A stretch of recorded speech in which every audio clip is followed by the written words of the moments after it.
People with ADHD are more likely to face traumatic situations or traumatic events due to the nature of their risk-taking behaviour, the situations they put themselves in. The impact of that trauma can then have a significant detrimental impact on their ADHD and even expose their symptoms. If you think about anxiety, unlike stress, which is very external, anxiety is internal. It's disproportionate to what you're worrying about, and it's that constant. There isn't a trigger, and it's often maladaptive. Dr. Asad Raffi is a leading psychiatrist who's assessed thousands of people for ADHD. He specializes in the nuances of female ADHD. He's here to help your sleep, manage stress, tackle RSD, and achieve optimal mental wellness. How do people with ADHD react to stress? How does that then coincide with anxiety, which is more prolonged? Without stress, we're going to be underwhelmed. Too much stress, we'll be overwhelmed. And actually, if we think about being in a state of chronic worry or stress, and that's when we end up burning out. Stress itself will have a negative, detrimental impact on your executive functioning. Dr. Asad, thank you so much for joining us. My absolute pleasure, Alex. We've got a lot to talk about today. Late diagnosed ADHD women, unusual ways that ADHD can affect sleep, and how people with ADHD deal with stress. But I think first it's probably a good idea to address the elephant in the room. We're obviously two men talking about ADHD women. Why do you think it's okay for two men to sit here today and talk about ADHD in women?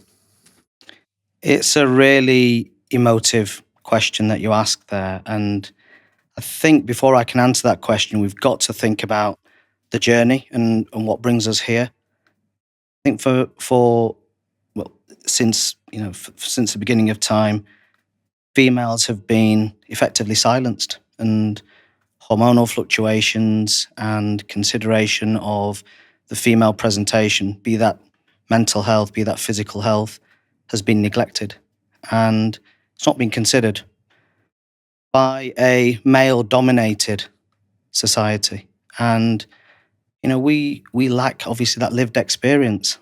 So, people have every right to question the motive, behind why we might be, raising that agenda. Is it right for us to do it? I guess the answer to that is it's dependent upon the intention, number one. Number two, it's about the experience. And, certainly clinical experience should far outweigh gender. And with respect to yourself, Alex, I guess you are an individual who has a certain platform, and raising that female agenda is fundamentally important. You are truly influencing, and in the right way, and it's absolutely important, imperative that females have equity when it comes to healthcare. It was perfectly said. Thank you, Dr. Asad. And I 100% agree. And it was quite a shock, actually, when I started this podcast 2 years ago from my bedroom at home. No real intention for it to grow.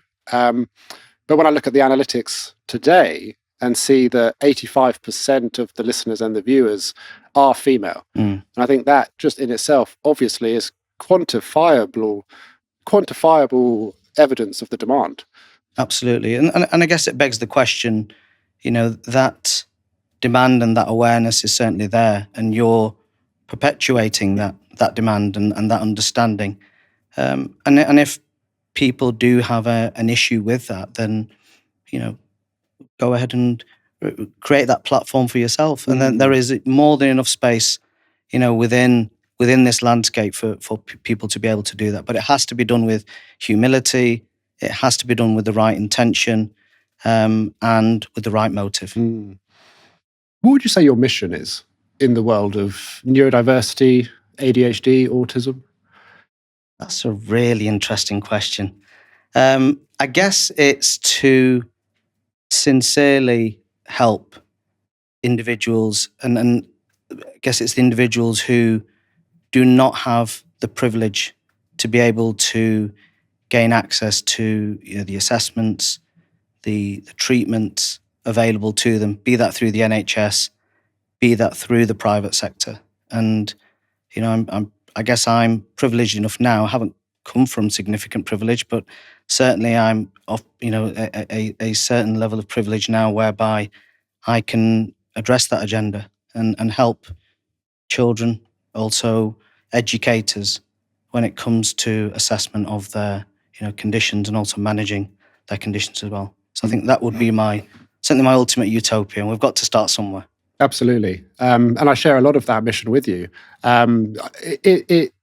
What drives me is when I get so mad at the difference between the characteristics of ADHD that I read in a lot of places online and just generally in society, compared to what I know as someone who's lived with ADHD and who's chatted to over 200 people now who have ADHD. The gap between those two narratives, still, if you Google or speak to many doctors and you ask what is ADHD, they'll say it's a neurodevelopmental disorder characterized by traits of impulsivity, forgetfulness, and disorganization.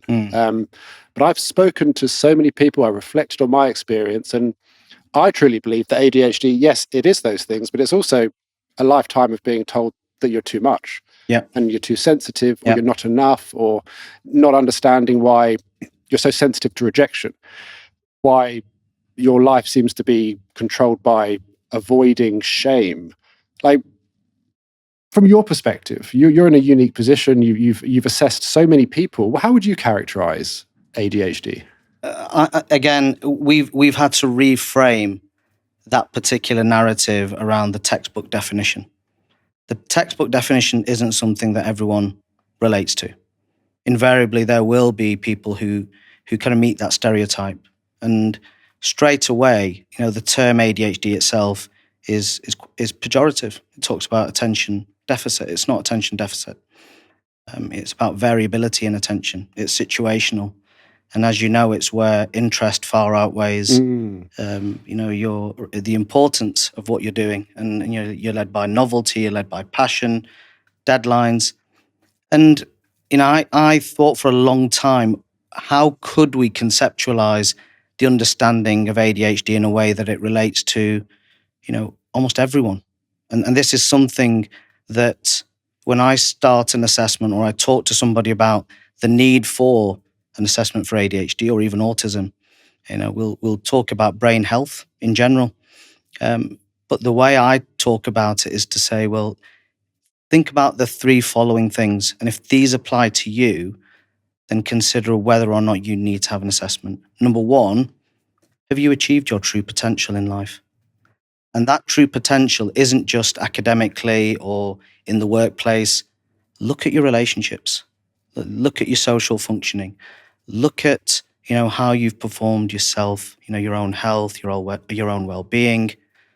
The second question is, for you to achieve that, because many might say, I've achieved so much, and especially the high performers, okay? And I guess I could ask you that question, okay? I perceive as a high-performing individual, but at what cost? How stressful was it, okay? And then the third question is, how sustainable is it, okay? Now, invariably, people will be able to relate to that, because when you think about a high-performing individual with ADHD, and many of those people don't relate to the narrative around the textbook definition. When you talk in those terms, they'll think about the deadlines. They'll think about doing things at the last minute. They'll think about the lack of external structure, the scaffolding that often compensates for them. Okay, this is why a lot of the time, especially the children that we see, who are of high intelligence, very capable, they've got a school structure that affords them that scaffolding, they've got parents overcompensating for them, they've got absolutely everything in place. All they've got to do is perform, okay? The first time they truly become independent is when they go to university. It's when the wheels fall off. That's what we tend to see. It's those transitions. And I often say it's primary into secondary, secondary into college, college into university, university into the workplace. As you can imagine, we've all been there. The net widens, doesn't it? And that's when you get exposed. And these symptoms then start to become very much apparent. I've spoken to many people who by society standards, would be labelled as high achieving. They've done amazing things. They've summited Everest. They've sold their business for millions. But I feel like it's this stress of constantly worrying like you're not enough, or you are going to be left behind if you don't work harder. Mm-hmm. I find it really hard to enjoy doing nothing. I've tried. I've tried sitting on the sofa and just peacefully watching a film. Every time I do it, I feel like I'm not fulfilling my potential, and there's something inside me that compels me to jump up and continue working towards my mission. Is that a trait? Like, where does that come from? Is that an internal feeling of not being enough? I think certainly in the context of a condition like ADHD, it's something that we see all the time. That chronic sense of underachievement, regardless of what you've achieved.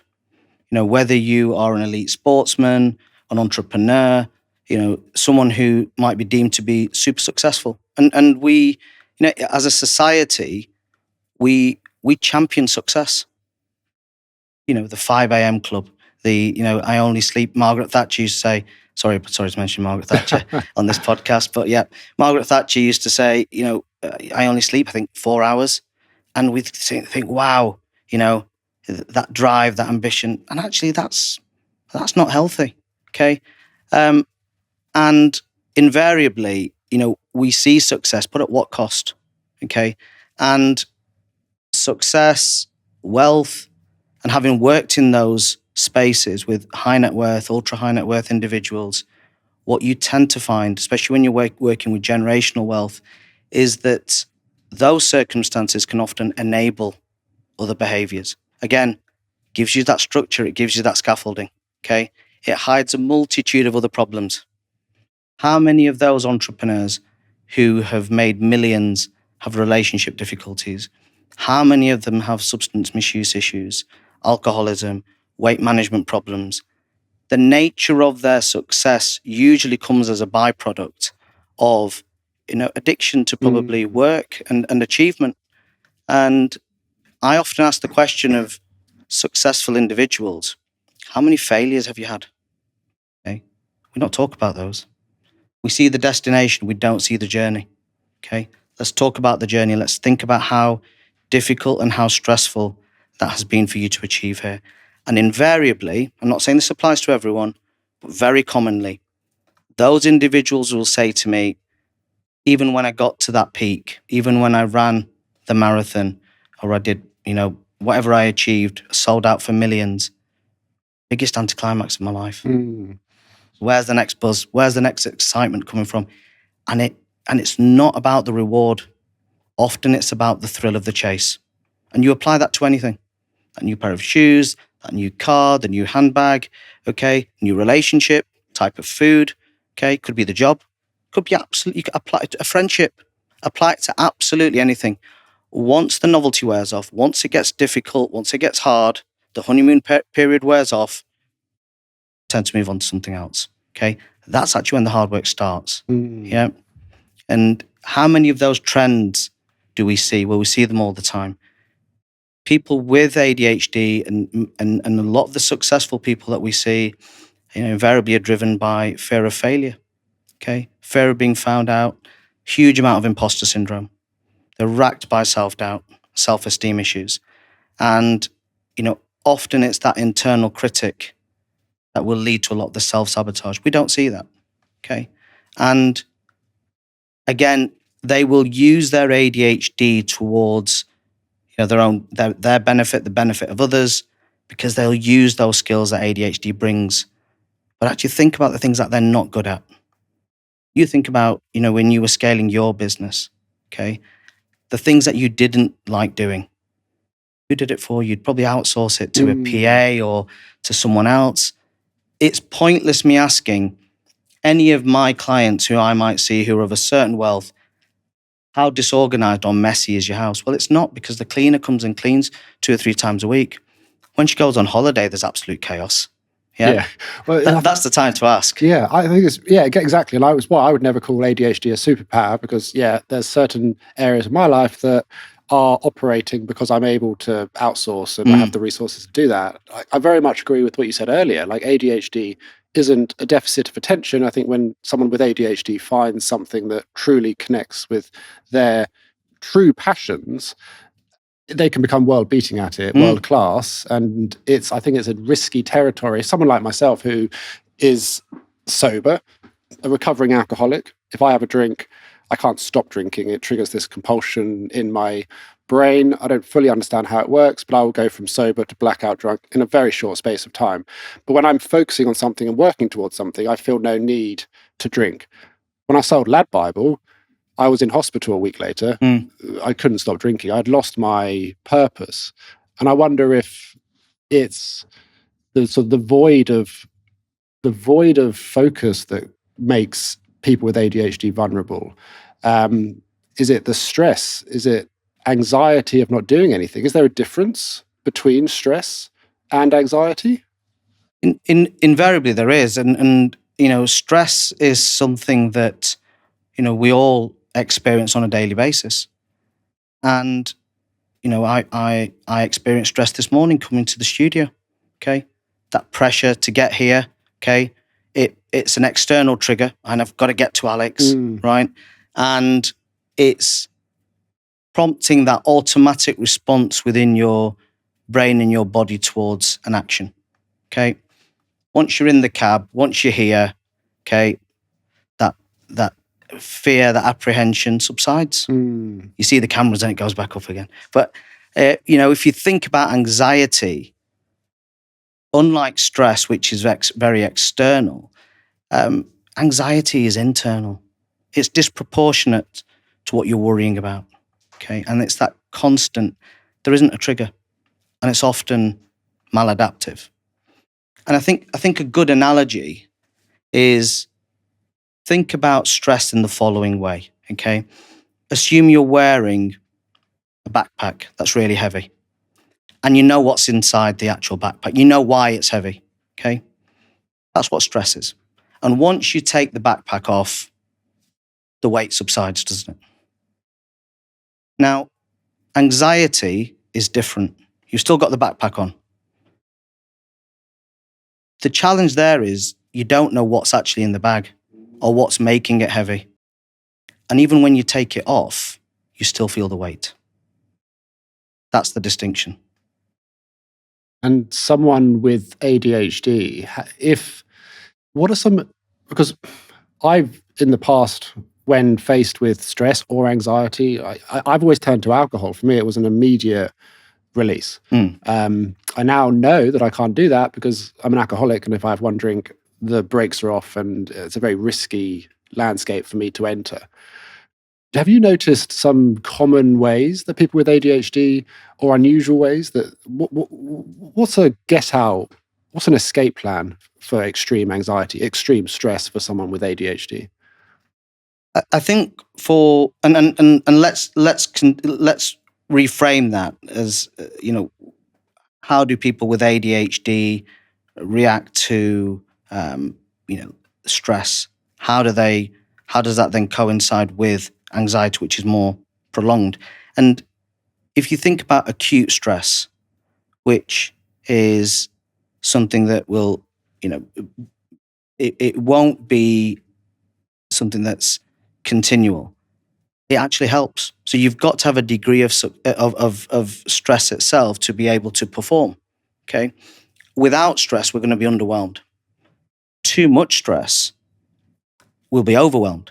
And actually, if we think about being in a state of chronic worry or stress, then that's when we end up burning out. Okay, and if we think about that physiologically or even biologically, it starts to make sense.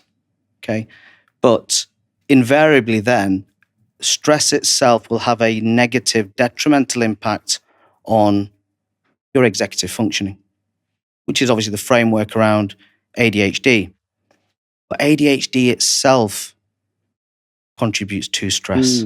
So there's a bi-directional relationship there. It's a bit of a chicken and egg type scenario, isn't it?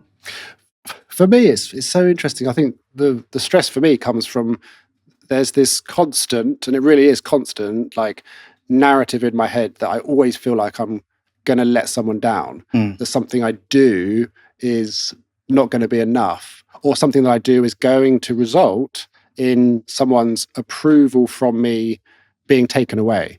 And essentially, therefore, some kind of social rejection, whether that's someone I don't know or someone I do know, an element of their approval that was there before being taken away. And that is terrifying to me. That stirs up so much shame inside me, so much pain, physiological pain. It's like all of my hard work, all of my effort to be perfect, to be liked, to be the version that I want them to think that I am, that camouflage has been seen through in that particular moment. Like they've seen my inner child, and they have seen that it's actually not good enough, despite the effort that I'm putting into making it appear that it is good enough.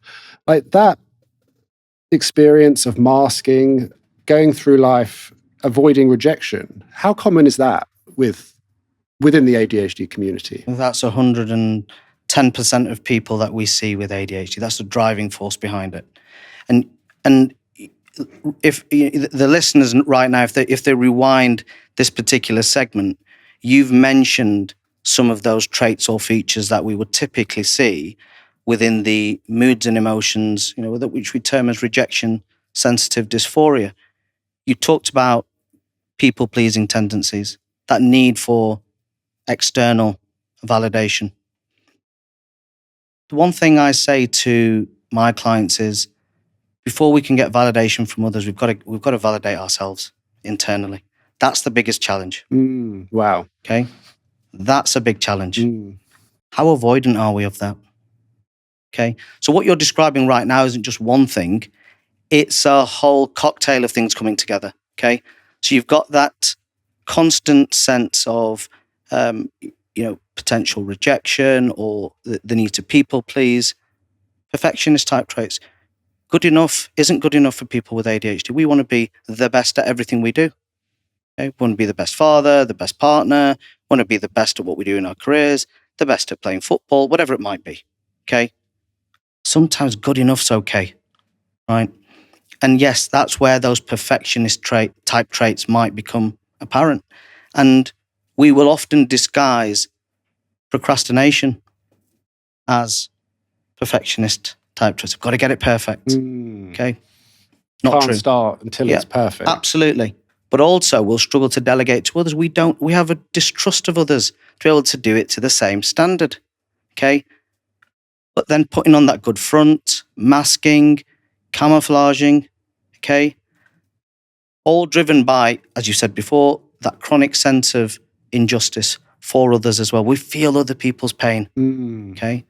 And when going back to the first question, and ADHD is one of those topics where you can't simply just say, well, here's a question, here's the answer. You'll find that the journey is like this, and we'll be going backwards and forwards. And talking about reframing ADHD, it's a condition where often people are driven by shame, they're driven by fear, they're driven by pain. That's the underlying current that I see in most people. A quick word from our sponsor with a riddle. Can you guess the answer? Only 1 in 20 people can. What has 2 eyes, is smaller than a fingernail, lives inside your phone, and improves every element of your life and helps you remember all those social plans you made because you didn't know how to say no? Well, it's Tiimo app, of course. And I'd be lost without it. Literally, I'd never had made it to the studio. Tiimo app has organised me in a way no amount of notebooks ever could, and it's improving, evolving with your needs. It's the ultimate co-planner, checking in on you to see what you want help with and what chores you need to accomplish and check off your list. Here's why Tiimo is different. It's designed by neurodiverse brains for neurodiverse brains. And you can tell, it's built to adapt to your neurodiverse way of thinking and be flexible to your way of planning. And now it's even more simple with the AI Co-Planner. Tiimo offers an incredible conversational intelligence service, making it even easier to use. A simple voice prompt when you have to plan something or a task pops into your mind, and the new AI planning assistant hears it and smoothly transcribes it into an easily digestible list of instructions to guide you through life, really. Tiimo is here to help you simplify planning, build focus, and make life happen. No more decision paralysis. The new AI planning assistant makes it so quick and easy to insert information you can do it before you've forgotten or been distracted. Give it a go and use the link in my bio for 30% off. Just a note though, this code is only applicable on the web browser, not the smartphone. One last riddle. What can you find in a drawer, fits inside your hand, but belongs inside a bin for all of eternity? Correct. It's big spoons. They really are the devil's shovel, or Satan's scoop. The only thing they're good for is whacking a slow talker over the head with. Anyway, back to the episode. You mentioned earlier to sort of be less of a people pleaser, be less of a perfectionist. You kind of have to essentially love yourself more. You have to validate yourself. But that's hard to do though, right? When you are someone who has spent years and years and years being told by the outside world that you're not enough or you're too much, or what you're doing is wrong. Like, stop fidgeting. You know, there's so many comments from the outside world that have built up this narrative inside of you that's so persistent and so stubborn, regardless of what you look in the mirror and tell yourself in the morning.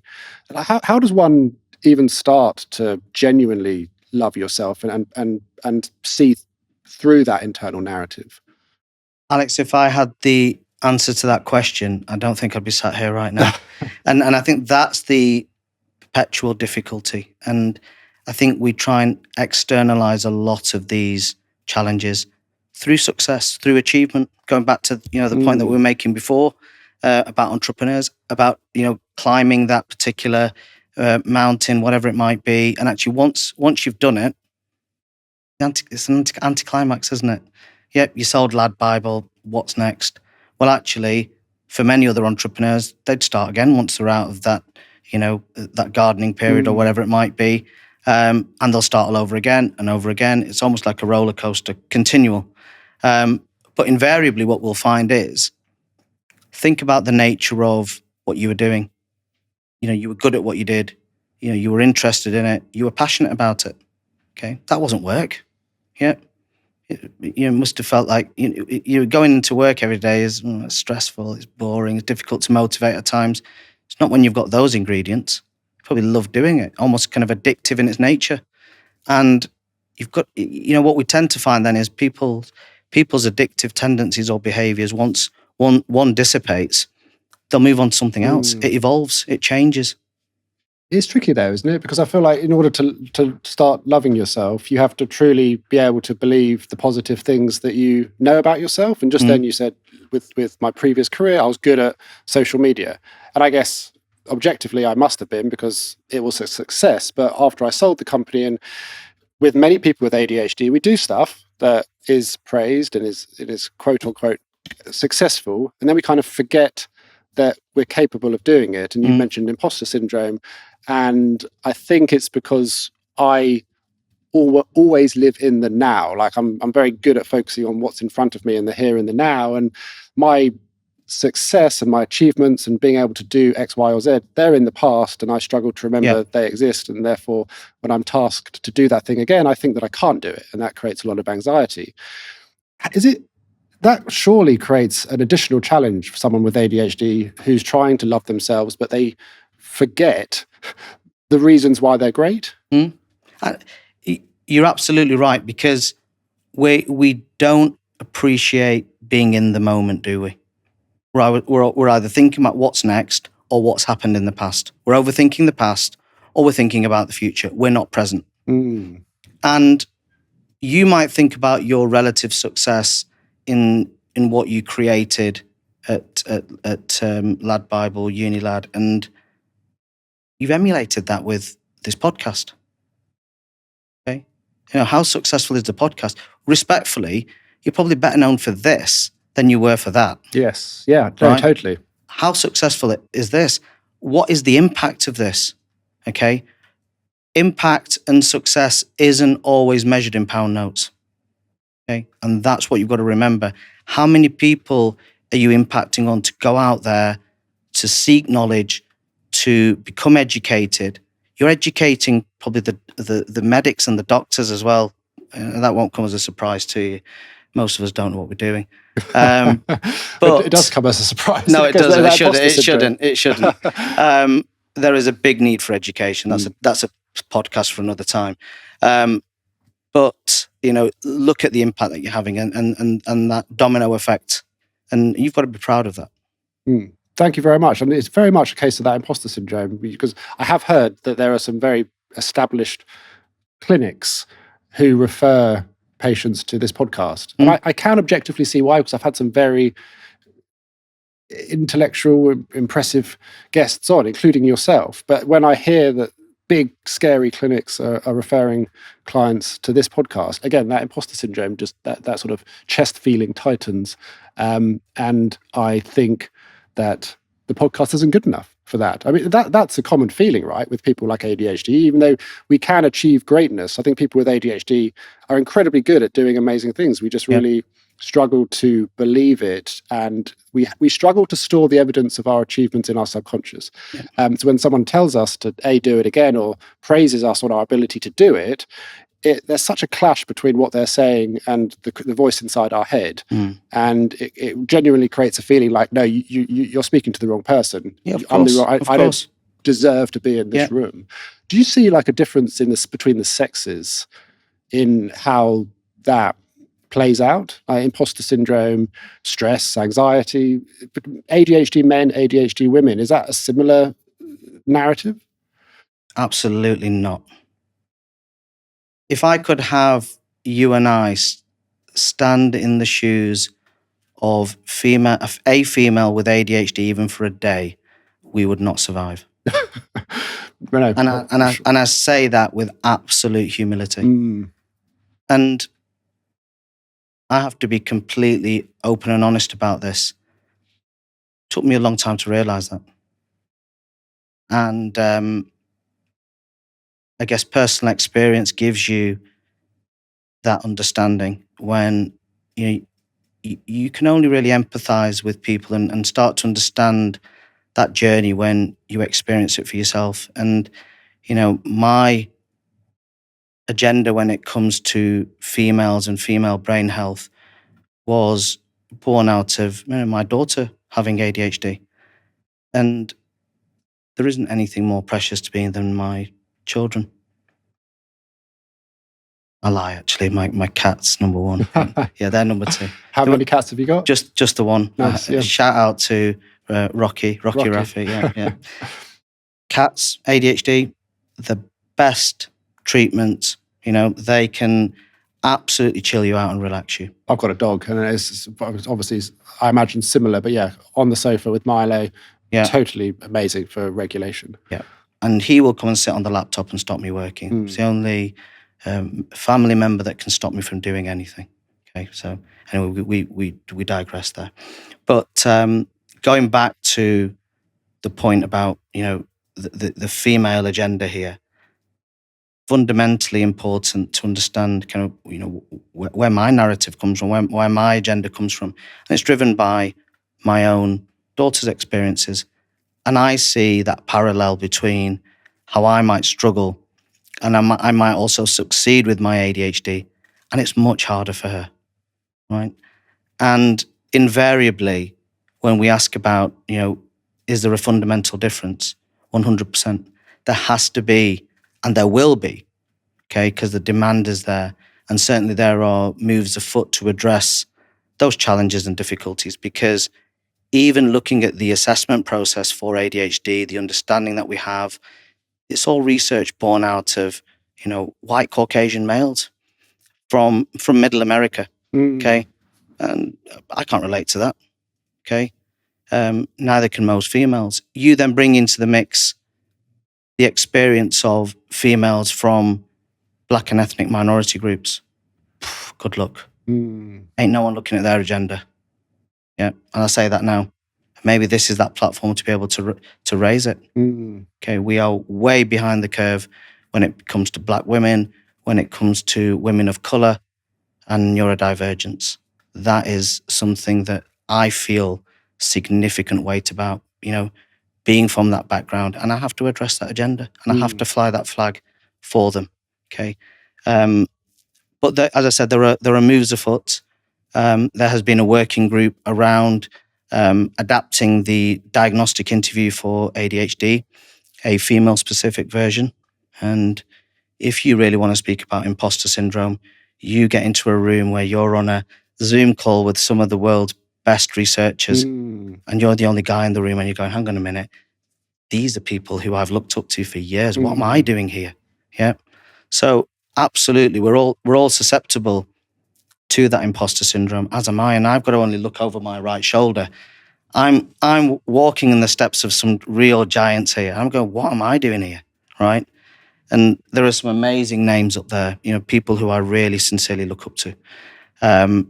But again, I come back to the point that we're making about you, and it's difficult not only to take the praise, but as you know, to take that criticism, and certainly the perceived criticism that we're all, susceptible to misinterpreting. It's interesting you mentioned the out-of-the-box canvas behind you, which all the guests sign. You're right, that, a lot of them, the names on there are world-renowned experts on this topic. And speaking of imposter syndrome, it's the ones who I was the most scared to meet, and they're the number one in the field, some of them globally. They were the ones who were emailing me afterwards saying, was everything I said okay? And they were really genuinely concerned that what they were saying wasn't accurate or correct. Yeah, fascinating. Imposter syndrome doesn't discriminate. No, doesn't matter who you are. You're so lazy is a... Thanks, Alex. How did you know? Just thought I'd squeeze that in. You speak to my wife? Yeah. You got the stairs up. We're on the second floor, to be fair. Yeah. You didn't get the lift. No. Do you think, I think it's heartbreaking because speaking of the racing mind that so many people with ADHD have, some days that can create real overwhelm that can almost physically paralyze you. You've got so many thoughts pulling you in a different direction. You just don't know which one to focus on. And it's just easier to almost shut down and scroll social media because in that moment, that's the only thing that's distracting, that internal critic that's telling you you're useless. Yeah. Comments like, you're so lazy. Do you think women are more at risk from being exposed to comments like that than men? Absolutely. And I think this is really, it's a really interesting question because we've led with the negatives there around that hyperactive mind. Because conversely, let's celebrate and be neuroaffirming here, where that mental hyperactivity and to quote Ed Halliwell from the board here, that Ferrari brain and bicycle brakes, how much does that help with your creativity, with that ability to think differently, that out-of-the-box thinking that you referred to? And I always say being very solution-focused, not always being great at showing the working out, because that's the boring bit, but being able to work to that deadline and work under pressure. Why don't we champion those particular elements? So before we reframe the negative bits, let's just talk about the fact that these same people have those distinct abilities. And yes, a part of that it will also be the fact that they're going to overthink, they're going to ruminate, they're not present, they struggle to switch off, okay? They catastrophize and overthink things. And it is a combination of, that cognitive impulsivity. It's a combination of, it's not just mental hyperactivity. It's the cognitive impulsivity. It's also driven by the emotion, okay? And invariably, for females, that's going to be amplified. And certainly you bring into the mix here the hormonal influence. That has a significant detrimental impact. How drastic do you see hormones impacting, say, women with ADHD and their stress? How much of a conversation needs to happen around this? You should not be assessing any female for mental health issues, for their physical health, or just their health in general, without consideration of hormones. Do we do that? No, we don't. Okay? I will not see a female without consideration of At what age did she go through puberty? That's relevant. What were her menstrual cycles like? Were they regular? Were they irregular? Tell me about the nature of those cycles, because that tells us a hell of a lot. Okay. Tell me about that 7 to 10 days before you're due on your period, the luteal phase of the menstrual cycle. Then let's talk about what it was like when you were pregnant. What was it like postnatally? Okay. And the catastrophic impact that many females can face when they reach perimenopause and menopause, which can often be very early in females with ADHD. It interests a lot of my female clients when I ask them questions like, tell me about your heavy periods. Tell me about your cramps. Were you ever diagnosed with endometriosis? And they're going, why? What's that got to do with it? Well, I'm sure we'll come on to it a hell of a lot. Okay. But hormonal fluctuations and hormonal change, and this is something that I talk regularly about to some of the schools where I do a lot of educational work, is let's just take away the whole principle, the purpose of why we're here, which is to talk about ADHD. Let's just talk about the human brain. Okay, and we're all neurodiverse. We're not neurodivergent, but you think about the neurodiversity that exists, and when you walk into a workplace, or you walk into an academic environment, and you say to them that the likelihood is that every single female within this school is going to be compromised for at least 7 to 10 days of every single month that they're here. Okay. So that makes up 25 to 30% of the time within academia, within the workplace. Because in that luteal phase, you're losing the protective effect of estrogen on dopamine, your ability to focus, your ability to concentrate. It's affecting serotonin. Okay, so estrogen has a protective effect on serotonin, and invariably then the mood-related issues, motivation, all of these things become compromised. It's then further exaggerated when you have ADHD. So for someone who doesn't have ADHD, yep, they're going to see that gap for 7 to 10 days. It's not persistent, okay? For someone with ADHD, the difference is it's always there. It's persistent, but it's more exaggerated within that time period. And that's telling, isn't it? Where, going back to that first question about the female agenda, if that impacted males, do you not think we'd have found a solution for it? Do you not think we'd have a policy in place? Okay, that for 25% of the time, it's all right, Alex, take some time out. Yeah, we won't expect as much for you. We'll make sure that exams are designed at a time when you're not compromised. You're at your absolute best. No. That places them at a distinct disadvantage. It's not a level playing field, is it? I mean, it's a travesty.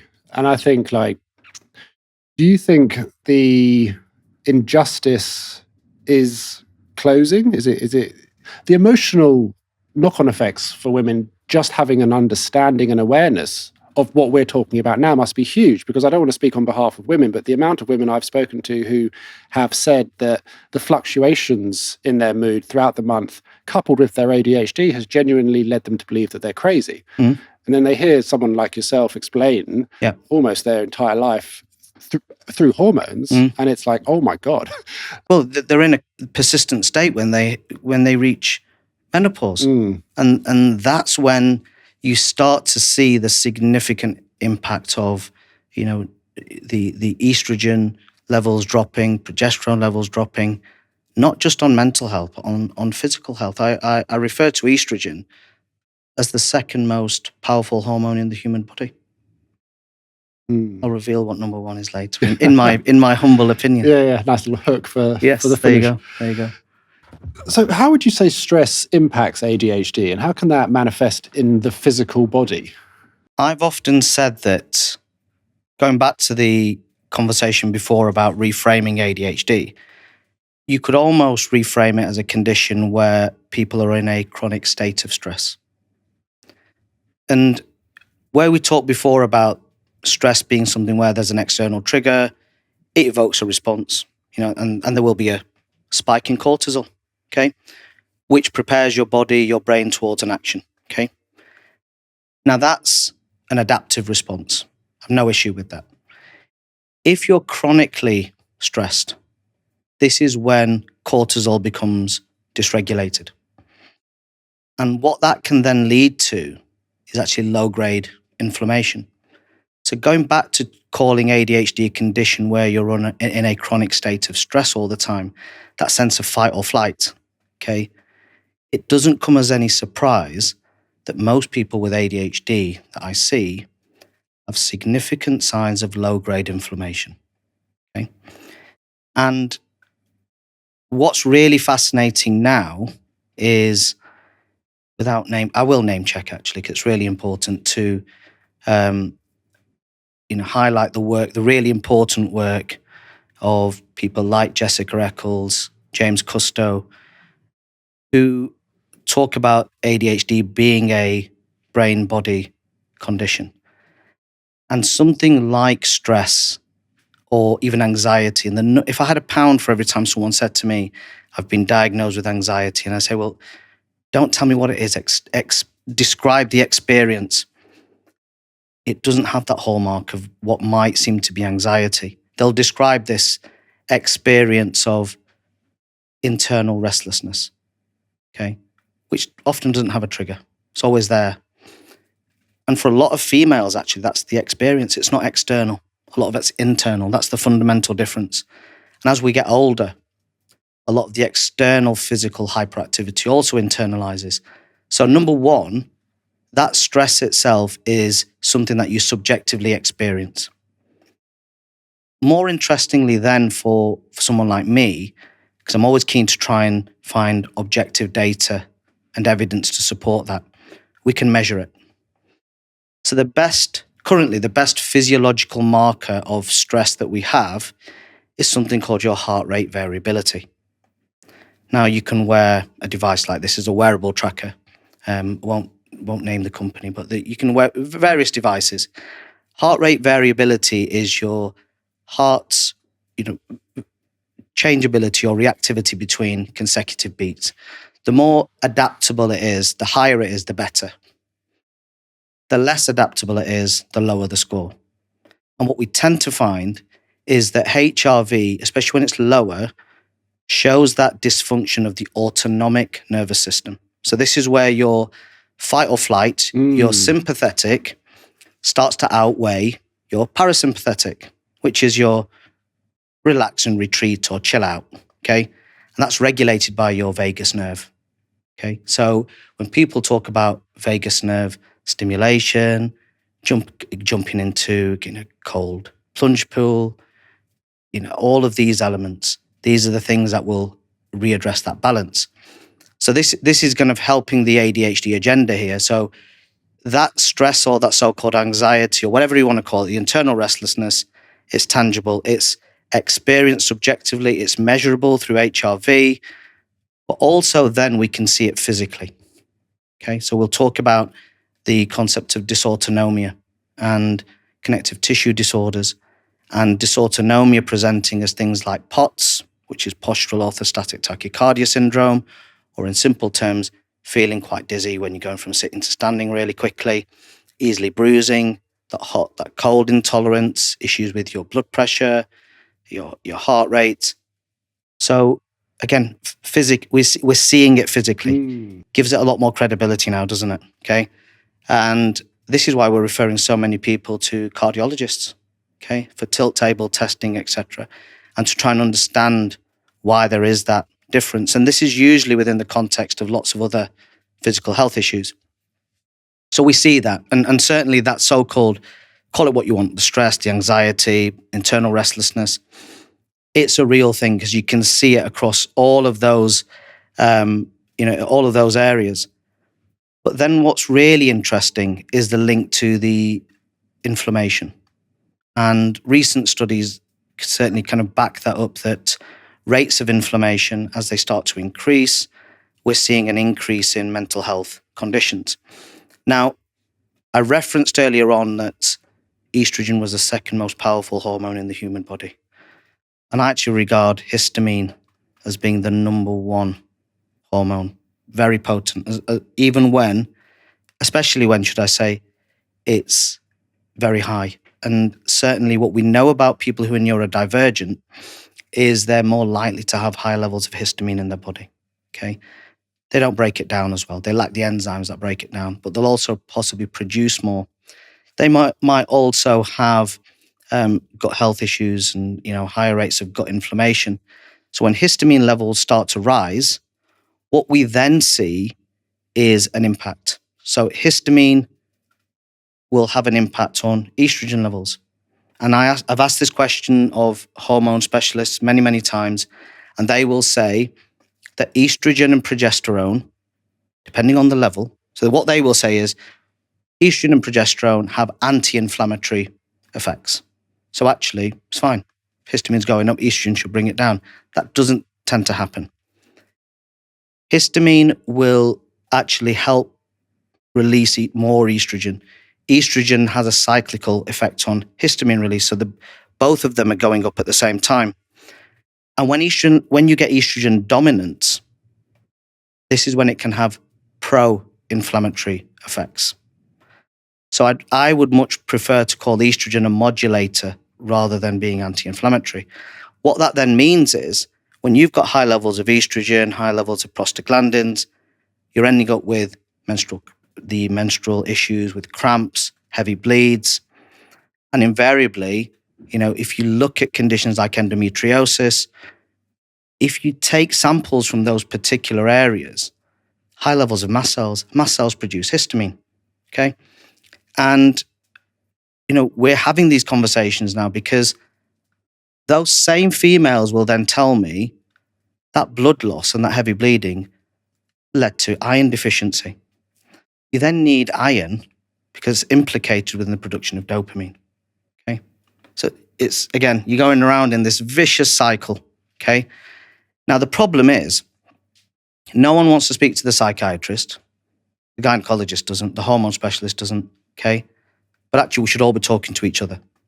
And that it needs to be an interconnected, multidisciplinary team approach, especially when it comes to females. But look at the other features that we will see. And look at the link between histamine and things like migraine. Histamine and respiratory issues, they're the obvious things, allergies, but skin-related issues, acne, eczema, psoriasis, all of these things are significantly overrepresented. So we see this whole plethora of physical health issues starting to emerge. But then have a think about how histamine levels have a detrimental impact on dopamine. So you start to get the brain fog. On serotonin, you start to get the fatigue, but also the impact on melatonin, sleep-related challenges and issues. So not managing inflammation within the context of managing ADHD, you're doing half a job. How does this whole conversation translate into sleep? I want to go into that a bit further. I mean, do you see any unusual sleeping habits with those who have ADHD? Let's just think about poor sleep in general, regardless of whether you have ADHD. It's going to affect your executive functioning. It's going to affect your ability to concentrate, to focus, to sustain attention, your decision-making abilities, your emotions. When you have ADHD, that's going to be even exaggerated even more.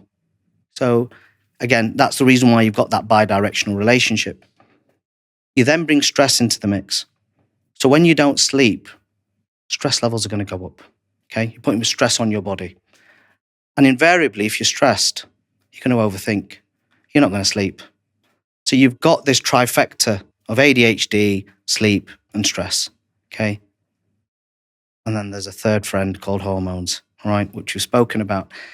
So they're the three things that certainly impact brain function and certainly amplify how ADHD then manifests. And here's a simple, it's not simple, but here's the trick.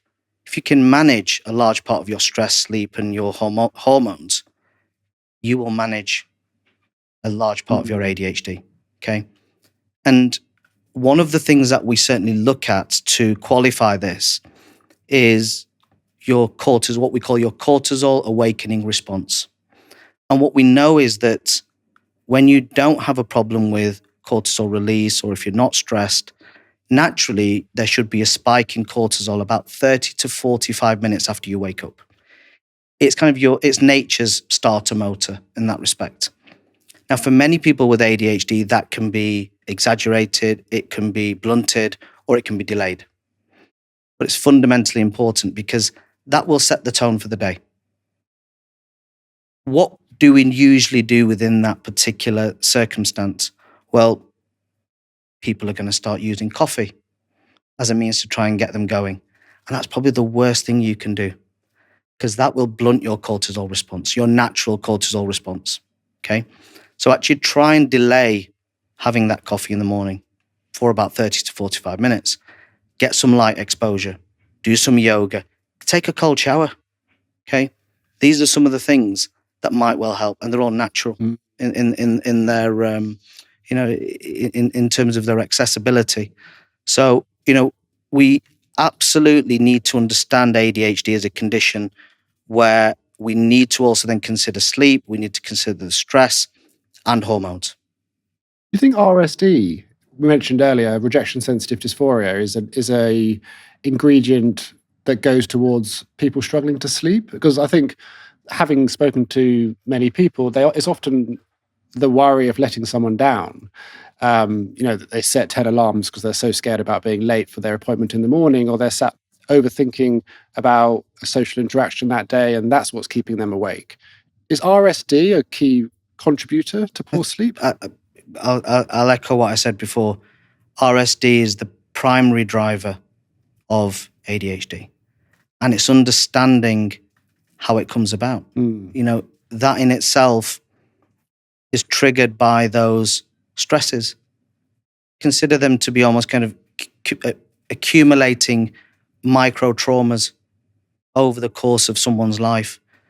And the significant number that people face, that if you think about the experiences of a condition like rejection sensitivity, it mimics a condition like complex PTSD. And it brings into question that whole debate around, stress. And at the other extreme of stress, I guess, is trauma. And invariably, there's always been that dialogue around trauma and addiction. And actually, I think we're missing a part of the equation here, where we know that people with ADHD are more likely to face traumatic situations or traumatic events. And due to the nature of their risk-taking behavior, the situations they put themselves in. But the trauma itself and what the nature of that trauma might be different for different people. But the impact of that trauma can then have a significant detrimental impact on their ADHD and even expose their symptoms. We often see that. It can be a traumatic event that can expose people's, I often say it compromises their psychological toolbox and exposes the symptoms beneath. And I see RSD as being an accumulation of those micro traumas. And that's something that we really need to address, because trauma isn't just about what's happened. It's also the absence of repair. So we need to be doing both.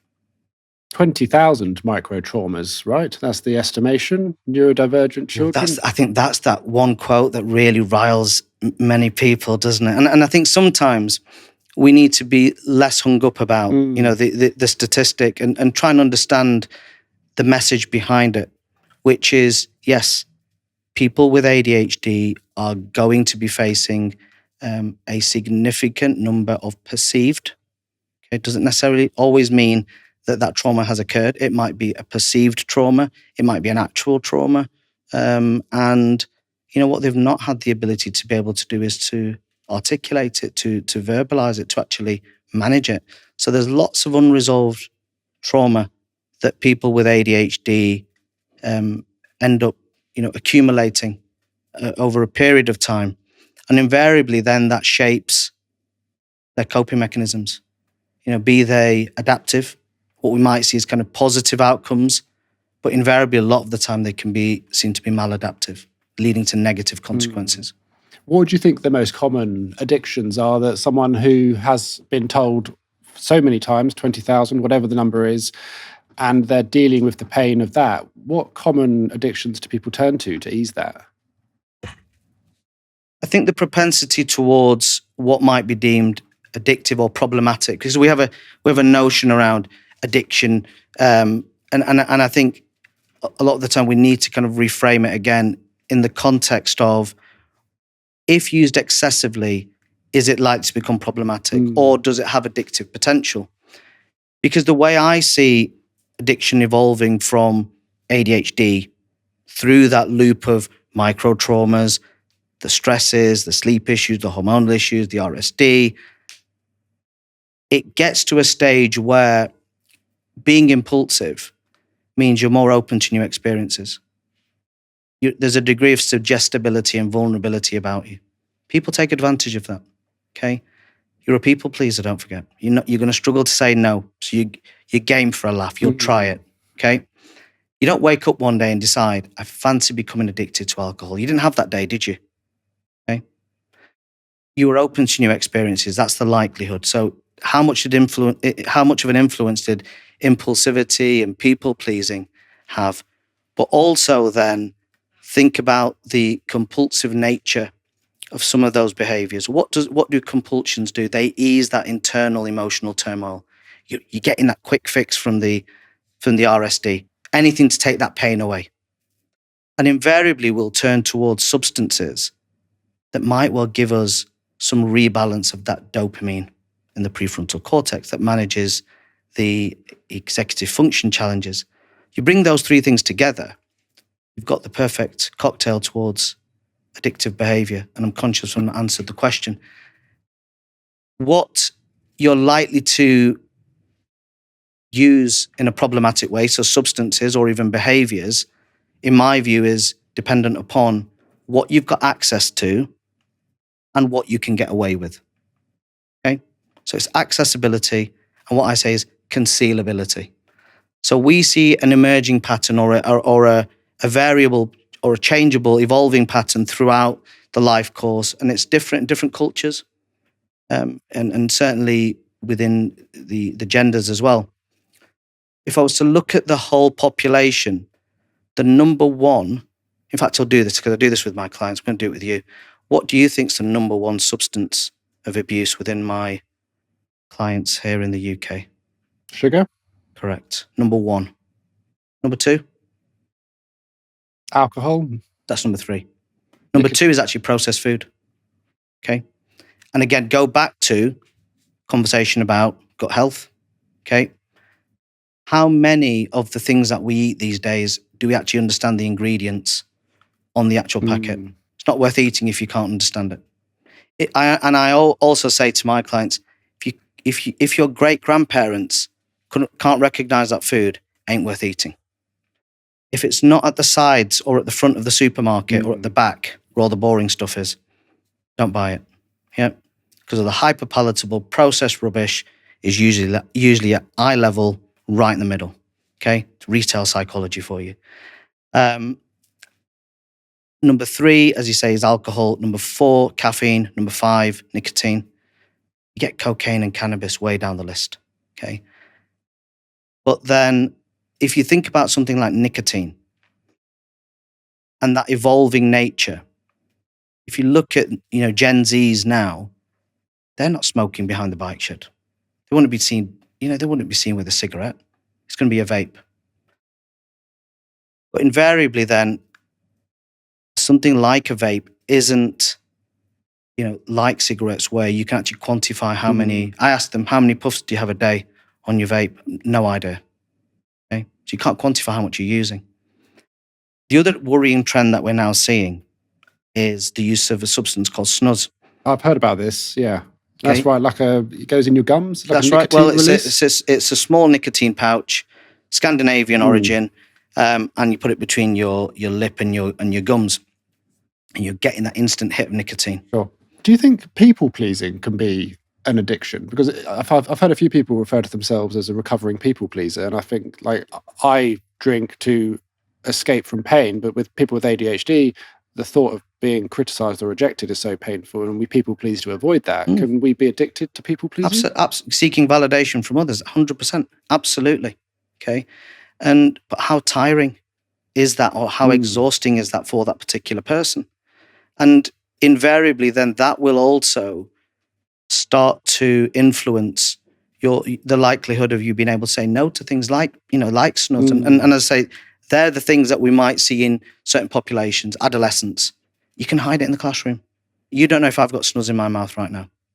I haven't, but it's easily concealed. Kids are using it more now. Older adolescents, we're seeing more of it within the classrooms. Elite football and football in general has a massive problem with snus. Okay, because a footballer can't be seen with a vape or a cigarette in their hands. It's easily concealed. Okay, but big issue within the context of other stuff. Okay, so you don't necessarily just see one particular substance of abuse over a period of time, and you need to understand the trends. What have been the other things? Alcohol might become a gateway into trying cannabis, into trying cocaine, other things. But then the behaviors that we see, phone use, social media, okay? Impulse buying, gaming. As we start to see the trends now, we're even seeing certainly within the female population, cosmetic procedures, an addiction to, having procedures done when they don't need them, seeking validation in a different way from others, physically, self-esteem issues, confidence issues, okay? Binge watching television programs. In my day, I only had 4 channels, couldn't do it. But now with the advent of things like Netflix, and we're in a quick fixed, instant gratification society. What about masking? Because I guess you like the feeling you get when you are approved and you're able to fit in. You can get addicted to the response from being a different version of yourself? I guess you could, but I think when you're in a situation where the mask drops, when you're at home, when you don't need to mask, okay, then that's not going to be as apparent.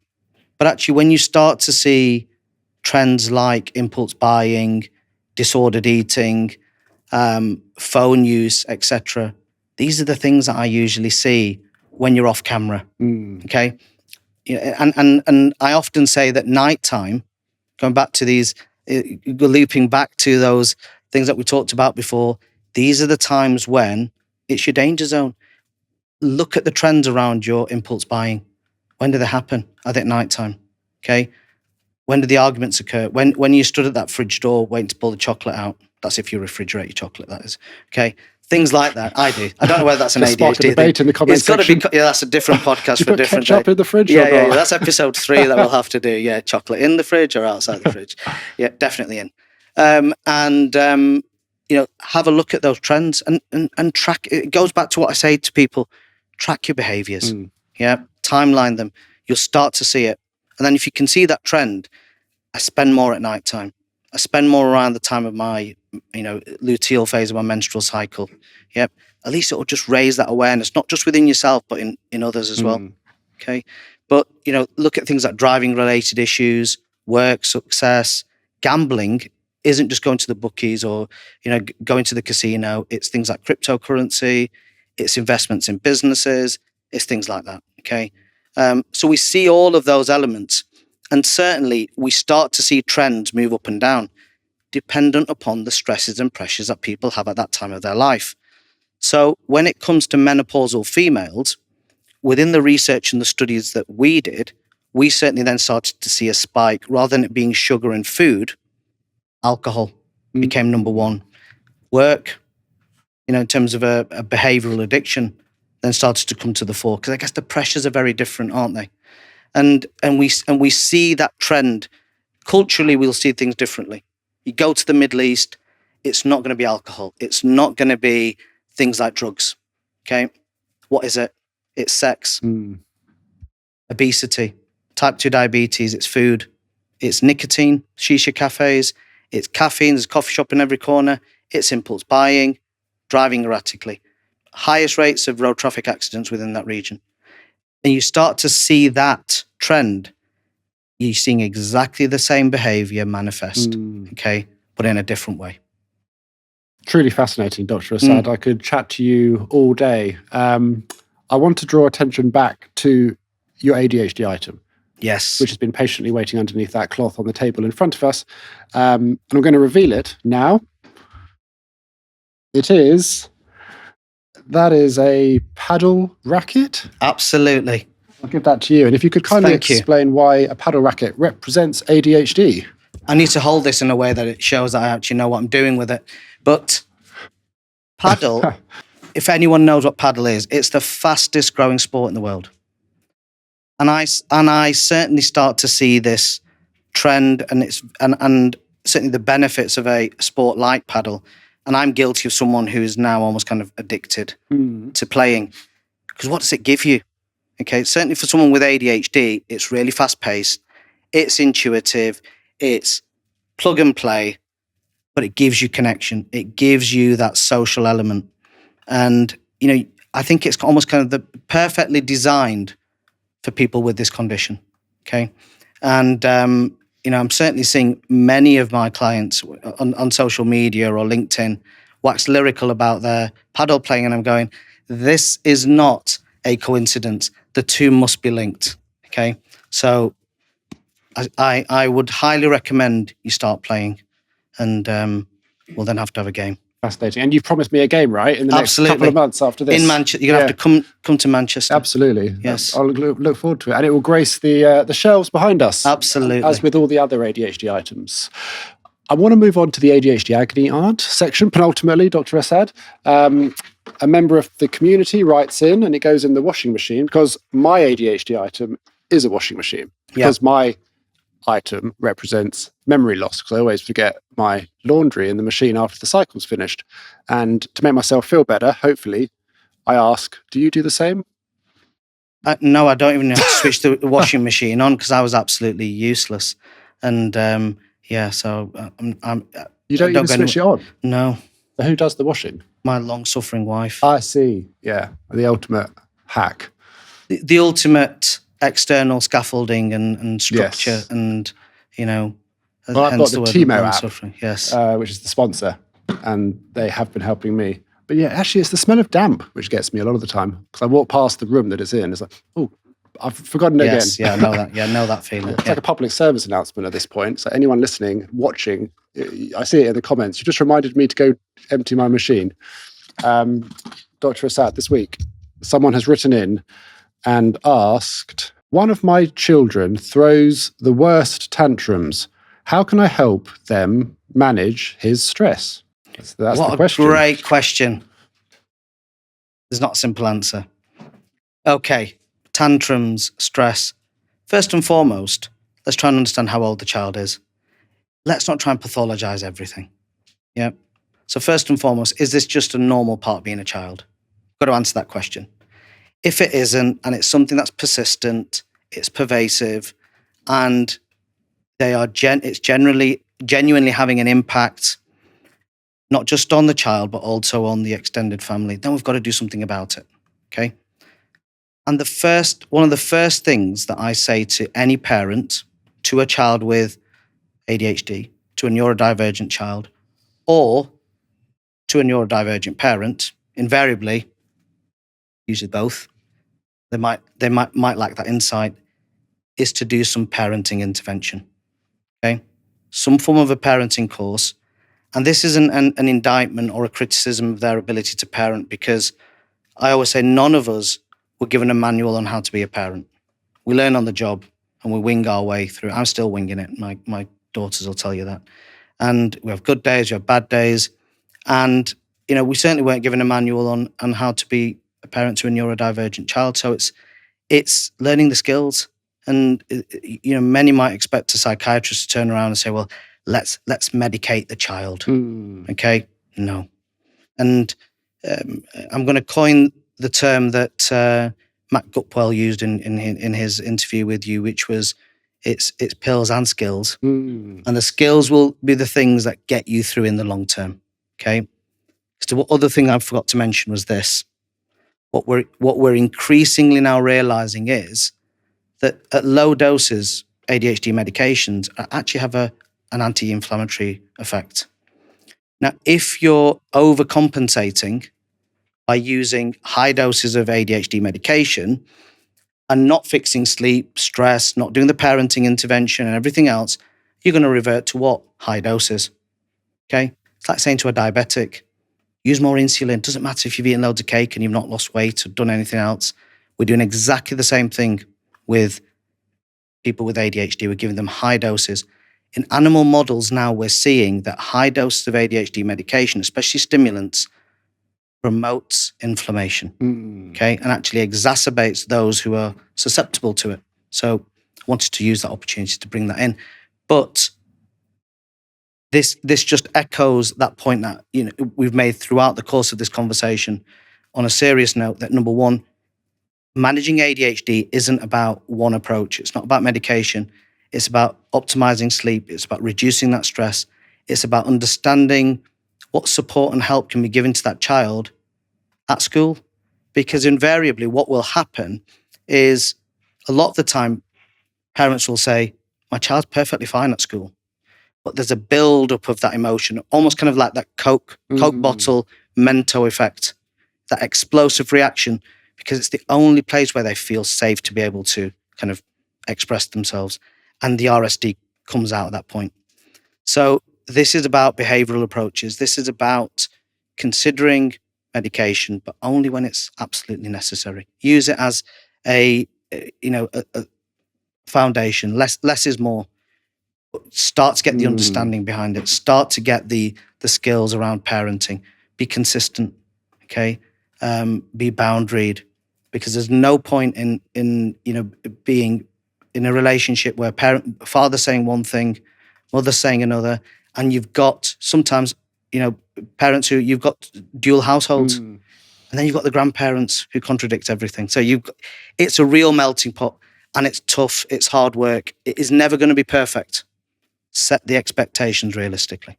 Would their answer be similar if the question was tweaked slightly? Because having tantrums isn't exclusive to kids, right? If the question was, my partner keeps throwing tantrums, would it be a similar answer?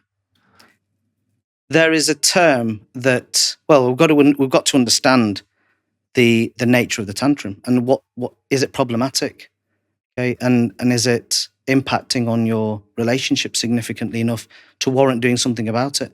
Use that same principle for anything in life, yeah, and it'll give you the answer. She's entitled to have a tantrum. Okay, maybe he as well. Maybe he, yes, yeah. They are absolutely I've been guilty of many tantrums in the past. yeah, absolutely, and we often show that type of behaviour where we know we can get away with it because we're not facing consequences. Yeah.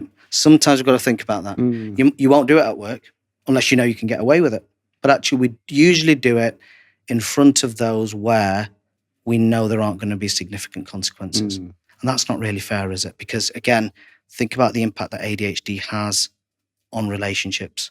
It's significant. The rates of divorces, breakups is tough. It's really, really hard.